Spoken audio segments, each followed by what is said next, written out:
آج کا ہمارا وظیفہ ہے غم اور بے چینی کی دعا، یعنی کہ اگر کوئی شخص بہت ہی زیادہ غمگین اور بے چین رہتا ہے تو وہ یہ دعا پڑھ سکتا ہے۔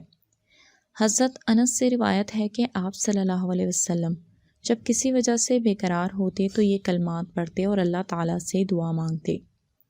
یا حیو یا قیوم برحمتک استغیث۔ اس کا ترجمہ کچھ یوں ہے، اے زندہ اور قائم رہنے والی، تیرے ذات کے واسطے سے فریاد کرتا ہوں۔ اور اس کے لیے ایک اور وظیفہ ہے، یا حیو یا قیوم، اے زندہ اے قائم رہنے والے۔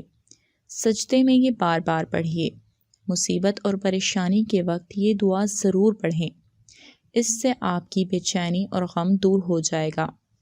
امید کرتی ہوں دوستوں آپ کو یہ ہماری ویڈیو پسند آئی ہوگی، اسی لیے اسے زیادہ سے زیادہ اپنے دوستوں اور پیاروں کے ساتھ شیئر کریں تاکہ وہ بھی اس سے فائدہ اٹھا سکیں، اور ویڈیو پسند آنے کی صورت میں ہمارے چینل کو سبسکرائب کرنا نہ بھولیں اور ساتھ میں لگے بیل آئیکن کو بھی لازمی پریس کر دیں تاکہ آپ ہماری ہر نئے آنے والی ویڈیو دیکھ سکیں۔ شکریہ۔